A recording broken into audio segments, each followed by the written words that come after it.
Hello, class. In a recent article published in the New York Times by Neil Gross, a professor of sociology at Colby College in Maine, asked a question that has been on the mind of many Americans for a long time. What if trust in the American democracy is eroding because the nation has become too big to be effectively governed by traditional means?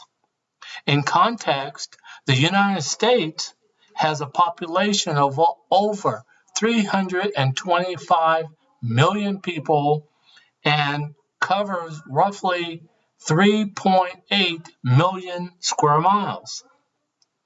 Texas, the second largest state, has nearly 29 million people spread across 269,000 square miles.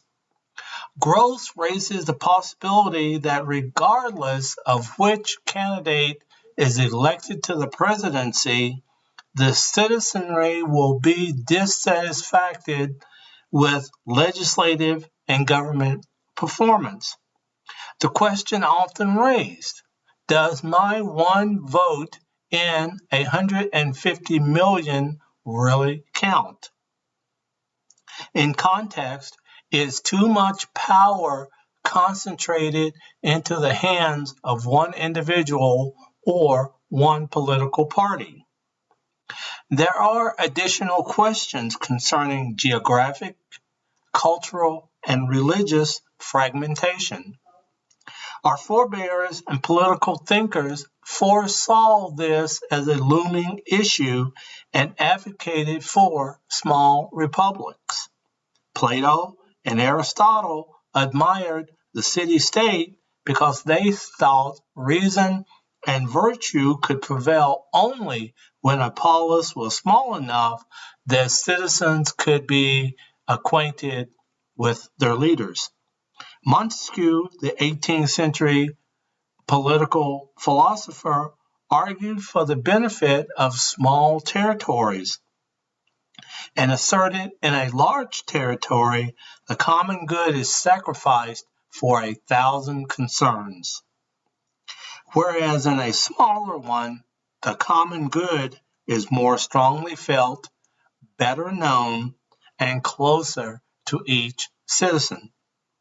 Our own founding fathers, influenced by these political thinkers, embraced federalism partly because they thought the states, smaller in size, was closer to the ideal, the classical ideal.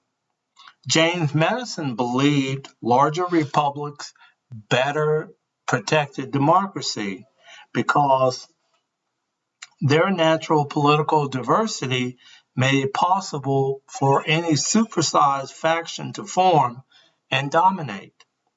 Aside from the citizenry, trust issues of the large republic like the United States, there are issues of expenditures, financial expenditures to maintain it. Robert Ortega Valencia asserts that the United States spend $120 billion to maintain the military staff spread in 80 different countries, which is more than 144 other countries combined. Does our peace require this amount? The United States also spends trillions of dollars on health care, but according to Health Day, the U.S. has low health care standards compared to many other industrialized nations. Also, according to the National Center for Educational Statistics, the United States spends $739 billion during the 2019 elementary and school students for the academic year. Two questions remain. Has the nation become too big to be effectively governed by traditional means? Is the U.S. straining under its own colossal weight? My sources, Neil Gross, Is the United States Too Big to Govern? Robert Ortega Valencia, The U.S. spends more on its military than 144 countries combined. Robert Preet, U.S. spends trillions on healthcare, but healthcare remains low. And the government study on education. Thank you for watching my video.